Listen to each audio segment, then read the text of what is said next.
OGaccountability.com. And when you finally realize you're not living life alone. Right. There was a saying I always used to hear, and I think it was on a movie, where a dad would tell his kid, "Hey, it's me and you against the world." That's a horrible way to live your life, to feel like you are constantly fighting everybody around you. That's right. And how much, what's that telling the kid too? Like, son, it's you and me. So now I'm scared, and in my past talking, I'm scared to let you down. I'm scared now. I'm gosh, what happens when I'm in charge? I mean, there's so much implied. It really is a horrible, right. horrible way to live. Yeah. But when you realize I'm not going through this alone, and why is it we can't have these conversations in our 20s? Is it pride? Is it that we're not approachable or open up because we feel like we have all the answers, and then maybe we do hit our 40s and we've had some mud kicked on us and we've kicked mud and sure.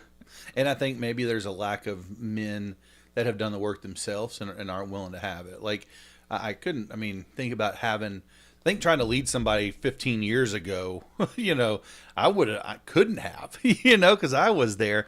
And so I think it's kind of just that perpetual like sadness of we don't have enough men in the driver's seat to drive the thing. And this is a call to men in general, like that we don't have enough men there that can lead these guys in their 20s, right? And so I think that's just a big piece, because I look around, there was a lot of men who loved me well, but and held me accountable in at surface level, which is good, not a bad thing. I don't discount. I don't want, if anybody ever heard me go, "Well, I gave him a lot, man," like, no, you did, and you laid foundation that was just that foundation. Foundation's not sexy. Like, I didn't come in here and go, "Man, Dave, you got a level floor." You go, "Man, this place looks great," right? Like, nobody loves foundation, but if you didn't have foundation, you wouldn't have any of this. You wouldn't have any of it. And so I don't discount, and maybe one day just devote a whole book or something to the foundation layers, right? But also, they kind of, some just left the foundation, or they just focused on the foundation forever and went, "Man, I need you to see my foundations laid and ready to start building walls." Yeah. Right. And maybe some, that's what their job was in my life, that God called them to lay that foundation, or to hold me accountable to again, the Mr. Miyagi moments, right? Like, put your jacket on and off, put it on and off. And I'm going, what? Why am I doing this? Right. And then they push me out into the fight, and that guy's back in the distance. And now these coaches are getting the fame, and the Mr. Miyagis aren't. Again, we have to love our journey, man. We got to love start to finish. And I'm thankful for the men at First Huffman, I've listed, almost all of them, that just were there for me, laid the foundation. And then the men in college who just kind of swatted the hand and go, "Don't do that, you idiot," right? And then the men now that I would go, "Oh, these are the men that shaped who I am." And it's easy to forget the others, but go, "Man, no, they played a huge role." Yeah, without them, you wouldn't recognize the ones that are there. And I'm now. forever grateful. Gosh, so grateful for I've had such terrific mentors and people that aren't emotional in dealing with you, which is really great when you can get advice from somebody and they're not moved by their emotions. Mm-hmm. I think we get our emotions really in the way sometimes when we're immature, and we will respond and give advice out of an emotional thought. But the problem with emotions, my emotions may be different 20 minutes from now. Sure. So you ask me the same question, you may get a little bit of a different answer. Right. And I think that our emotions they can't drive the truck, but they're in the cab, right? Yes. And I think that's what's there. A lot of times, you hear the old, like, they're the caboose or they're the whatever, and I'm going, man, I think they're more than that. I think they're a telltale sign for us, right? And I think maturity comes, like, there's a lot of stuff I may say today. Please don't hold my feet to it, because I'm gonna come back and go, man, that was my emotion. And some of it was justified, others were not. And so let's revisit that, right? Yeah. And so, because I think we've gone the other way. And this is a whole nother. Oh, by the way, are we? Yeah, we're rocking and rolling, man. Just, I didn't know when there was a start time. Or no, sometimes I just like to trick people and hit record. I'll just, yeah. I think there's that piece too in it. Man, with our emotion, I think you and I are sitting in a unique spot in our age group, where we're sitting here and we're looking left and right. We look to our right and we look to our parents and our mentors and those men who just said, "Rub dirt on it." get back in there. You're suck it up, son. Put some dirt, get back out there. Who cares about your emotions? And we're sitting here and we're looking left, and we're seeing all these people that need safe rooms, regardless of their age. They need safe rooms. You said you hurt their feelings. They're just sitting Indian style, and it hurt my feelings, you know. And I'm going, and we're sitting here going, that's not okay. These guys are on their 10th marriage. They're alcoholics. They hate their life. And they just rub some dirt on it. And then you're over here going, you can't function in life because your emotions are just so overwhelming you. Going, there has to be a healthy middle, right? And I use a game mentality. I say, yeah, if you jam your finger, you need to tape it up and get back in there. But if you rip your quad, you need to get out of the game, right? And so I think there's that moment that we have to look at emotionally and go, I need to get by. I need to get through my day to day. I need to be there for my daughter at her volleyball game. I need to do this. And man, tomorrow I have some alone time. I'm gonna deal with that emotion. I need to wrestle that to the ground. Yeah. But then there's moments that I tell my wife Michelle, hey Michelle, I need some time tonight. Like I don't need to go to her game. I need to step back. Some stuff was said at work or this was, and it hit me, or I'm just having a hard day with my mom, Pat, whatever it may be, and going, I need to check out the game tonight, right? And so I think it's being able to identify, and that comes with doing it. And I'm scared to even say maturity because I don't want somebody to go, oh my gosh, it's much, but it just comes with time, learning when to rub dirt on it, but when to say, hey, I need to tap out. Yeah. There's a time for both those. 100%. There's 100%, because again, dealing with being in a church that was so heavy on emotional and mental health, we saw everything in between, and your healthy ones are going, hold on, let me jot that down. I gotta go back to that, but not going, can we just end the podcast? I really got to work on some emotions, We need to take a break. That's right. Like we wouldn't get through it, but there's also not hey, read a Bible verse over it and be all right, boy. Like, well, I read that verse and memorized it in Greek, Hebrew, and Aramaic, and I still struggle with ... So that's not the answer. It's that, and right, counseling, for instance. Talk about counseling all the time. Good Christian counseling. It's like a mechanic. Every mechanic can get your car moving down the road. The good ones fix the problem so you don't have to come back, right? And so when you get a good counselor that's able to say, hey, let's move you down the road, what they're doing, a good Christian counselor, they're going and they're digging down to that root. And in that root, they're putting the gospel in that moment. They're not just, the bad ones will just either throw the gospel on it or leave it out altogether, right? Back to that tree analogy, right? The good ones go down to it. And well, all you need is Jesus. I agree. But it needs to sometimes be shooting with a rifle and not a shotgun, right? And we need to hone in on those areas, and that's what good people. Again, it's this idea. Is there another fly in here, David? Did I just see that? Did you? I don't know. I may be seeing things. I'm getting old too, but we'll sacrifice it. It's little. It's a little. It's like a little gnat. But anyway, the ADD you're talking about. But yeah, and so I think it's not eliminating the conversation of emotional, mental, growing, being men about things. It's not just saying, some people are going, oh, sissy just talks about his emotions. Yeah, exactly. No, I'm exactly. not. It's not. But I'm more of a man. I'll go to war with men who are open, because in war, they're not going to be trying to be somebody they're not. I know I can trust them. Right. Yeah. And if I can't trust you, then I don't want to go to war with you. Yeah. Right. That's real simple. You hit a point, or at least I hit a point where, when I was younger, I had all the answers. I knew everything. Oh, yeah. And now dealing with people in scenarios when somebody has a reaction that's different than my thought process, I realize, well, that's truth for them. Mm-hmm. It may not be truth for me. Mm-hmm.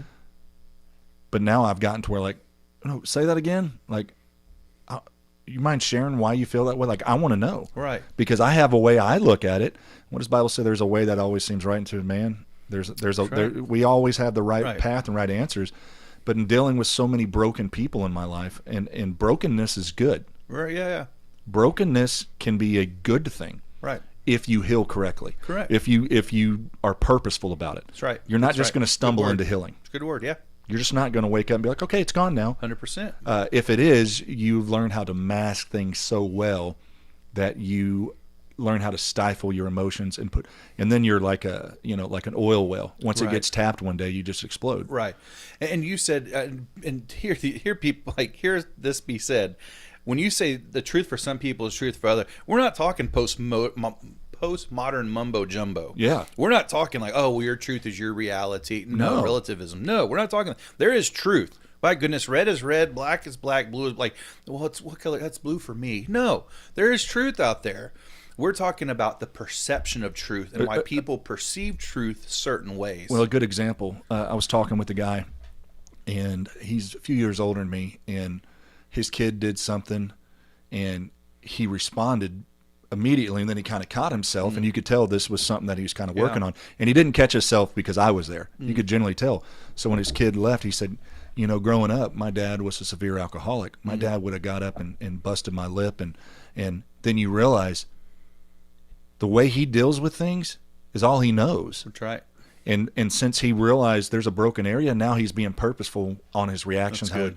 But that's his truth. That's right. It's not my truth. I wasn't raised like that, but right. it doesn't negate what he really went through. That's right. And people that got, and I get this because you and I get it. The guys we get, oh, y'all are a bunch of simps. You want to talk about your feelings. You're the most broken. That's right. Guys who talk like that and won't talk about emotions and a bunch of sissies, they're the most Right. broken inside, struggling with the demons. Agreed. And when they're alone, Yeah. they may be honest with themselves, but they've learned how to live in such a realm of BS that a lot of times they're not even real with themselves. Right. Oh, bro, and it's almost laughable. We talk about like what makes a man, right? And I'm going, man. Some of the men who are most in touch with their emotions, their brokenness, their mental stability, bro, are black belt in jiu-jitsu. Or I mean, these like personal friends I have who I'm like, bro, you want to define a man? Like, they have more guns and they make more money. They could whip you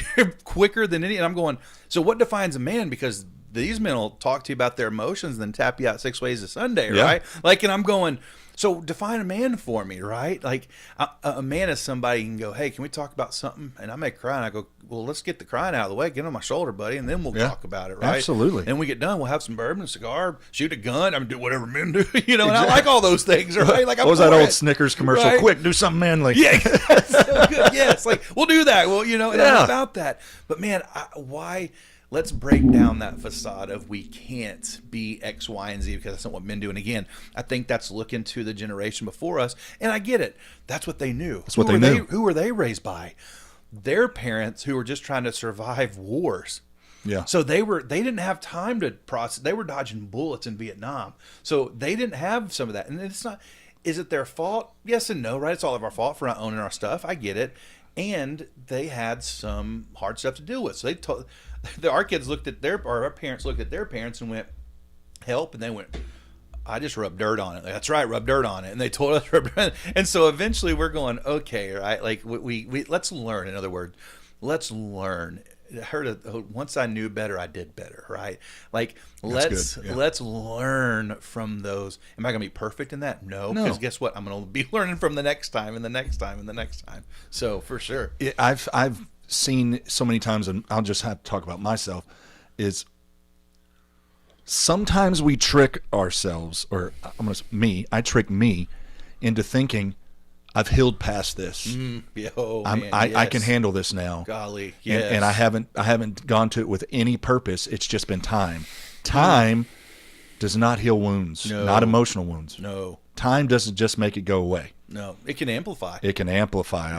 And magnify very, very quick. Yes. If we could get to a position of people that could open up and really say how they're feeling, think how many people would still be alive today that got in personal friends we went to high school with Oh, right. that have taken their lives because they had no outlet. Right. They had no outlet. Right. And so when you're dealing with your friends, now if you got a negative Nancy, I know I'm picking on Sure. women, but if you got a negative friend, every time you're around them, everything's negative, you kind of get to where you're like, hey, I'm sick of hearing this. But if you have somebody in your life that doesn't talk about anything, and then one day they start talking about difficult things, you better listen. That's right. Right. Something's happening. Something's happening. You better listen. Absolutely. And think how many people would be sitting down having coffee with. Right. When you become only an inlet and you're no outlet, you're like the Dead Sea. Everything 100%. that comes into me, it just turns into death. And it has no way to get it out. Yes. So as men, that's why we started this OG accountability.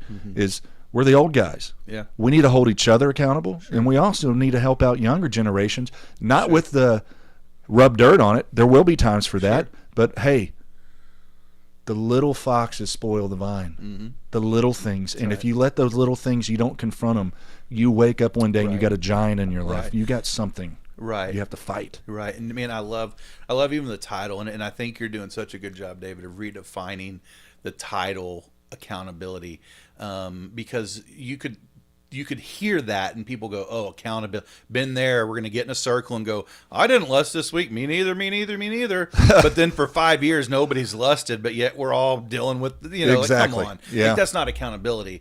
And accountability also isn't like you putting your thumb on me. It's going, in the moments that you need to rub dirt on it, I'm going to tell you rub dirt on it, but I'm going to put my arm around you and we're going to cry as we walk down the road. And I'm not going to police you. And I'm gonna be there. And the moments we go, hey bud, you really tore we need to get out of the game. I'm gonna be there with you too. I'm gonna put my arm around you. And the moments that you're ready to run and you're healed and you're gonna put back in the game, I'm gonna be your biggest fan on the sideline cheering. That's accountability, man. And accountability also is this: if you've been through it, you better help people. Yeah. I can't remember where I heard this saying. Maybe I came up with it. I don't know. Probably did. Probably did. Yeah. But it said, if you are fine with people hurting that are going through what you went through, and you're fine with it because you turned out fine, you're not fine. Yeah, you missed it. You missed it. You're not okay. When you're ready, man, absolutely, you need to go help somebody else, right? Yeah. Like when you've gone through it, and there's seasons, and again, it's knowing when. That's maturity, knowing when of going, I'm not ready to help somebody in that. I am not ready to walk somebody through their food being their drug journey. I'm not there yet. I'm still learning myself. I'm not. Hopefully, my prayer is 5-10 years from now, I'm able to go, and that doesn't mean one day when I have a six, that'll never happen. When I'm that of me, but when I don't turn to food as a drug. Hopefully one day I can put my arm around somebody and go, hey man, you're struggling with this, right? Like this is what's going on, and then we go, dude, how did you know? You could take an alcoholic statement and you could erase alcohol and put food in there for me. I mean, if you just read, well, when I got in a fight with my wife, I go to the bar and drink. When I did this, me erase that and put food. Man, I get in an argument, I'd go eat Whataburger. I may have just ate dinner, but if I'm pissed, I want to go eat something. It's not, am I hungry? No, it's what I turned to because it was acceptable in the church. That's what I turned to get that release, to escape. We define drug as anything you escape your current reality with, right? Working out, whatever. It can be a multitude of things. Yeah. And why was it, being kids of the 80s and 90s, that church was synonymous with all you can eat buffets? Oh, right. Like, yeah. We're gonna have church and then pray God to bless our food while we go right. eat fried catfish, fried shrimp, fried this, fried that. Well, you saw guys getting on stage 450 pounds going, well, we're going to come this close to gluttony today. Ha, ha, ha. That same pastor wouldn't say, we're going to look at magazines that close to pornography today. Ha, ha, ha. That wouldn't happen. No, they it would wouldn't. get escorted off the stage. Yes, it would. Yes, it would. Yes, they would. But I think the Lord addresses it the same way, right?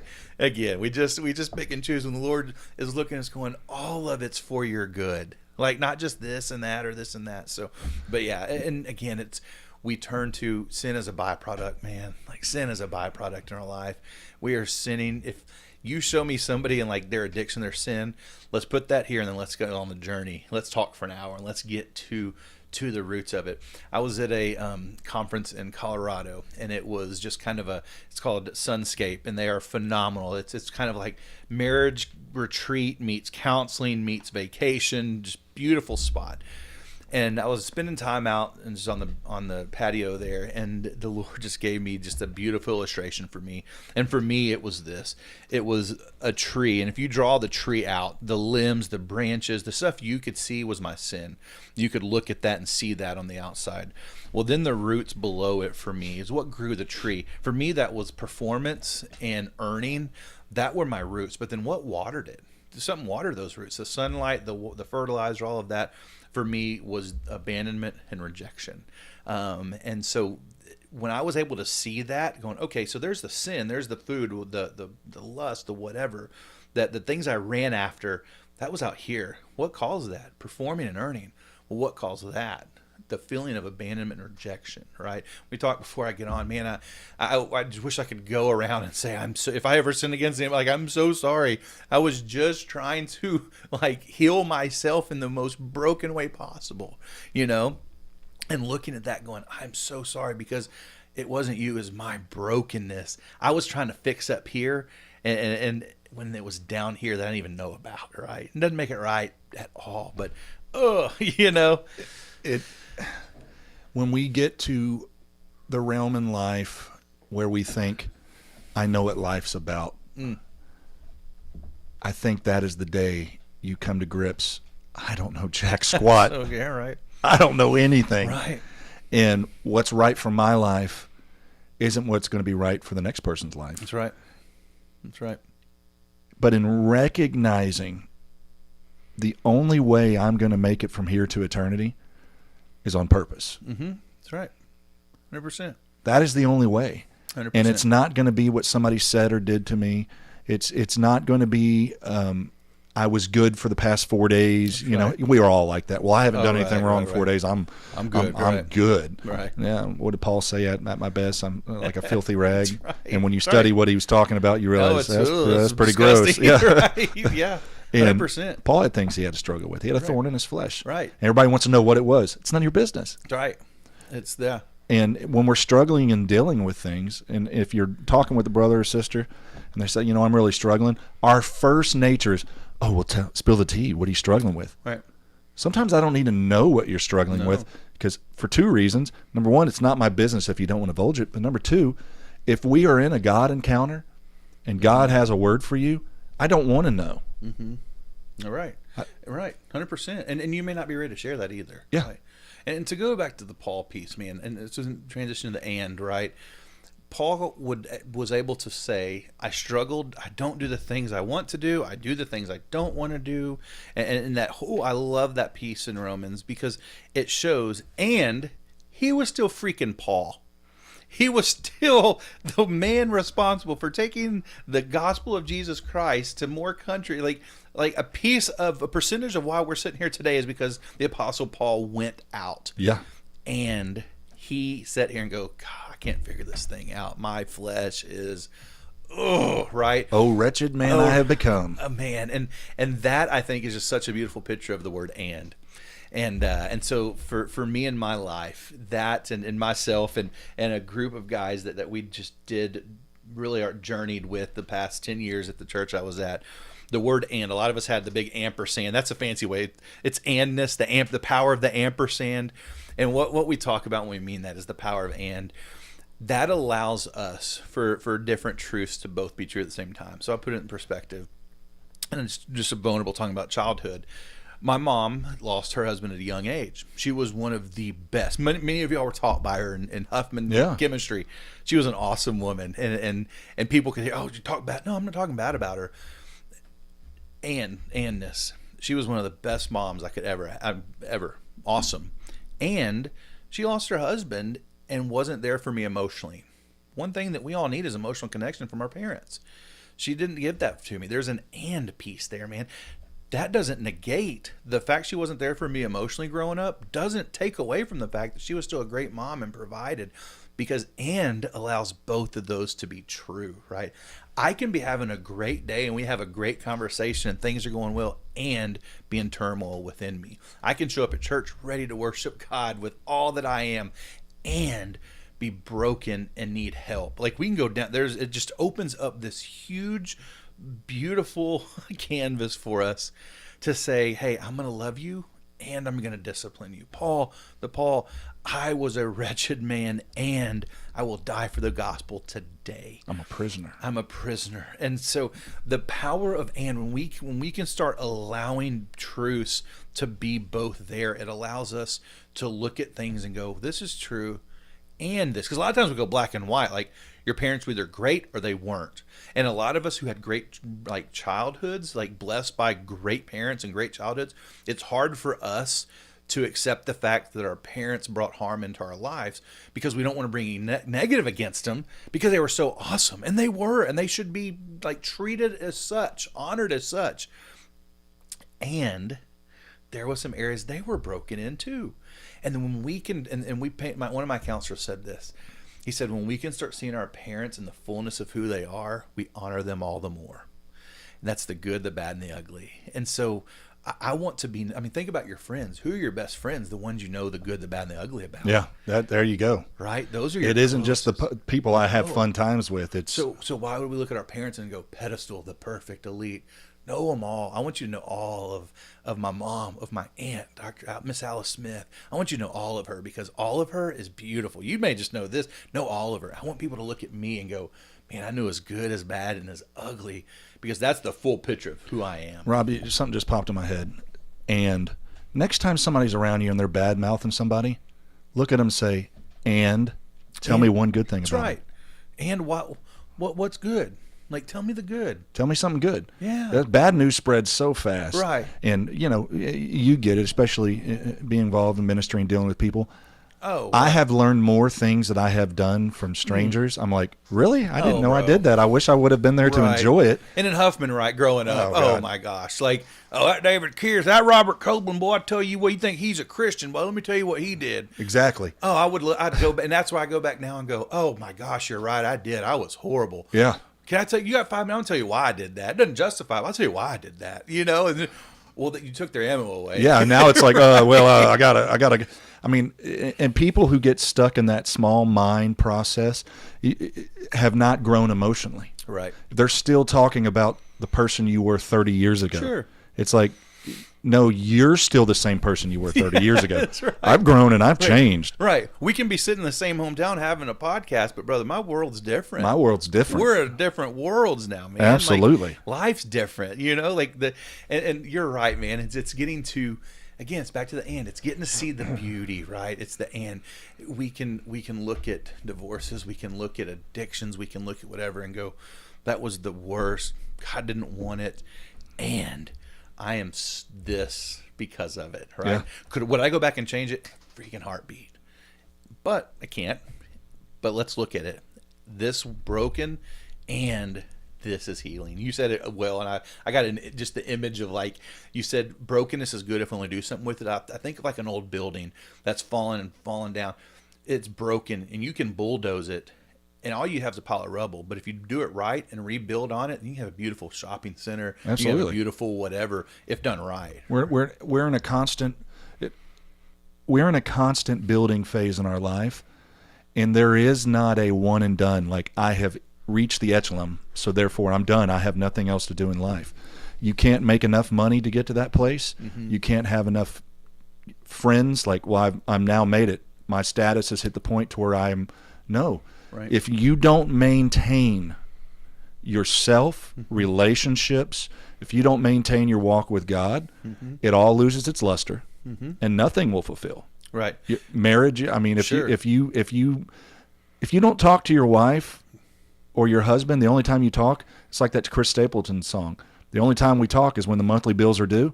Oh, yeah. You know what? You are. I've heard people say it too. They're like, "Well, we just fell out of love." Okay, we'll fall back in love. Right. It's a verb. It's a word. Yeah. Right. Get Yeah. back to where you were. Well, we don't know how. Well, don't ask me. Yeah. Go find somebody that's what Right. they do. Start working. Yeah. Start working internally. Absolutely, man. 100%. And it's that. And man, hearing all of this, because you hear of all the, I think just looking at the back when we came in, like all the men who've been on here, and your combat sport guys, your war vets, all these guys, and I married into just a family of manly men. My father-in-law was an A-10 F-16 fighter pilot. My brother-in-law is a major in the Marines, intel side, MARSOC type stuff, like high in command in Baghdad type, like list from the president of who's next type stuff. Manly men, right? Like, and grew up around some manly. And I look at all this and I hear these podcasts and people could watch this and emotion. Dude, this is the foundation of being a man, Yeah. right? Like the men, again, like everything else to me, this is where it starts. Like, and we want to go, we'll talk about manly stuff. Like we can. I'm talking about the most manly thing I can right now. Because this is Submission where to God everything is the most manly starts. thing you can do. Yes, this is where everything starts, right? This is where you're healthy. This is where you have clear vision. This is where you don't blow yourself up because you have clear eyes and hands when you're working with that bomb. Yeah. Like this is where it all starts for me, right? 100%. I think the hardest thing for me to ever get past is, number one, myself. That's good. And then number two wasn't people. It was the thought of what they will think. Yeah, 100%. 100%. And we still, dude, I'm healed. I speak this game like, oh, can't hurt me. Oh, I still go, oh man, how am I gonna be? It's still there. It's always gonna be there, right? As healthy as we can be, I still walk out of my house going, oh man, I'm starting with a personal trainer right now. I call him my accountability trainers. What I'm, because I need that help. Everything he's telling me, like, oh, I know what we're doing here. But he's a great guy. Owns a gym. You would love it. He would be a great guy to have on. His name is Jonathan. He owns a sanctuary in Friendswood, where faith meets fitness. I mean, they blare music. I like dude, that. it's great. He's a great dude. And y'all a lot of background. Y'all's a lot of background. He's more of a charismatic church. He love Jonathan, and so we're working out and we're going through. I almost forgot where I'm going with this. As I'm repping him. Help me, Dave. Where was I going? Oh, you said he was telling you the things you need to do to be accountable, and you said, "Yeah, I know what we're doing," and then you had to take a second to edify. It's getting old. Yeah, this getting old stuff's for the wait till we're that age. That's right. I hope I make it to that age. I do too. But anyway, just the working out piece. Trying to get back in. Gosh, David, I'm going to lose. I may come back to it, but Well, anyway, if it comes back, just pop in at any this is time. what you have to look forward to. Oh, right? I've been trying to think of a name of a cigar for 2 hours. I finally got it. So, but yeah, I keep staring at this one, dude. yeah. So it's good. But yeah, man, it is. You're right. It's living a life that honors the Lord.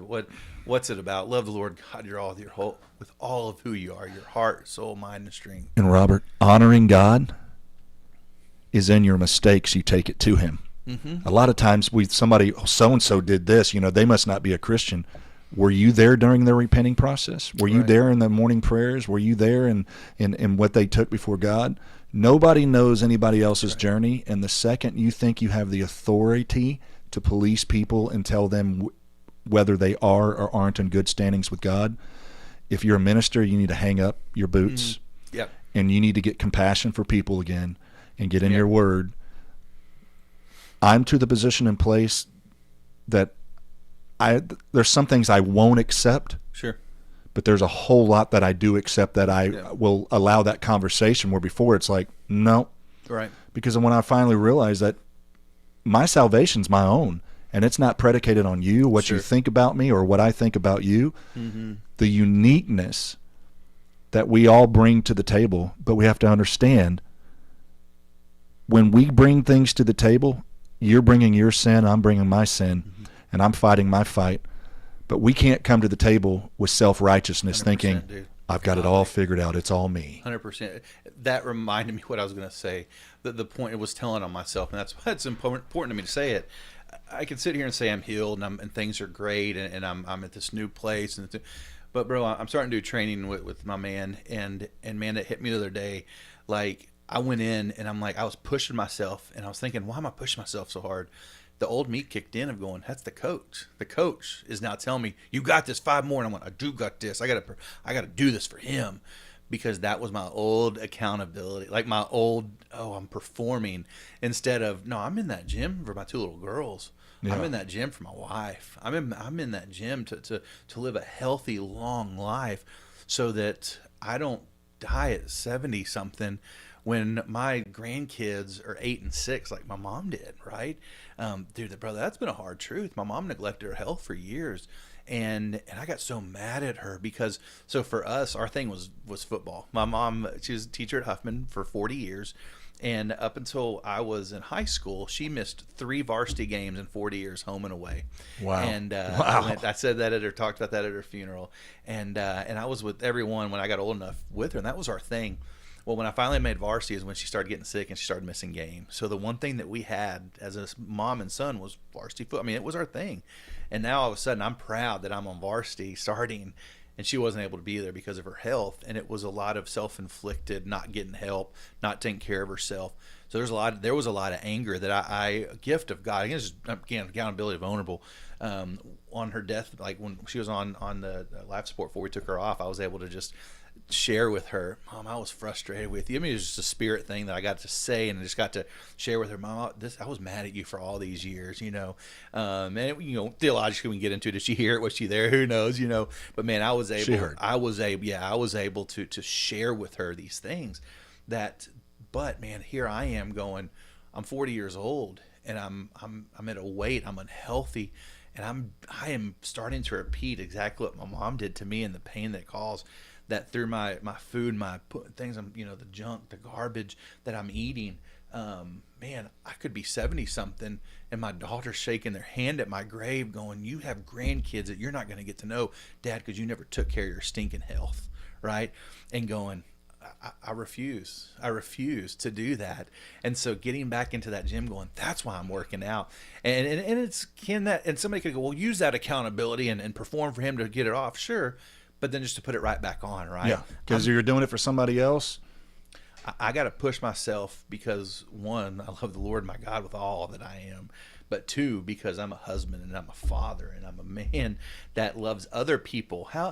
It's for them first and second, but then it's for loving other people. Like I said, dude, like in my business, dude, I want to be your insurance guy. This isn't a selfless business bug. I want to be your guy. What happens if I die early and I can't help you? Like, I want to help you, man. I want to be part of I want to help you on your missions. I want to help you with your church. I want to help you. I can't do that if I can't get out of my chair because I'm too fat. Like, that's just a reality. And so I'm doing that because it's life-giving to me, for me, right? When we're talking about all this healing, you got to do it for you, brother. You don't do it for that person. No, first and foremost. you can't. Your wife, yes, it's a close second. But I don't heal for Michelle. I heal for me. And she doesn't want me to heal for her. She wants me to heal for me, right? And then my daughters and all that. Because when that happens, man, that's when you're well. That's when you live the life God's called you. That's when you can be you, right? Again, wouldn't be here. Like, we wouldn't have this podcast if I wouldn't have healed at some levels and been who I am. And, gosh, 10 years from now, have me back on when you have 1 million views at every video you have, and we're sitting here, and I'll David, claim that, and I'll go, David, I was an idiot 10 years ago, right? So was I. Right? And if we can't say that, then all of what we're saying is just, we're just. I think part of being a man too is just, and let's get to where we don't take ourselves so seriously. Totally right, dude. I've been around people that take themselves so seriously they can't have a good time. 100%. Worried about image, how they look. Oh, bro. And is it bad? I mean, dude, I'm fixing my shirt. The whole, take pride in your appearance. Yeah. But it ain't about it. No. But don't go, hey, edit that shot. I didn't look good. I've had some of those. Let's hop off for a second. I've had some of those.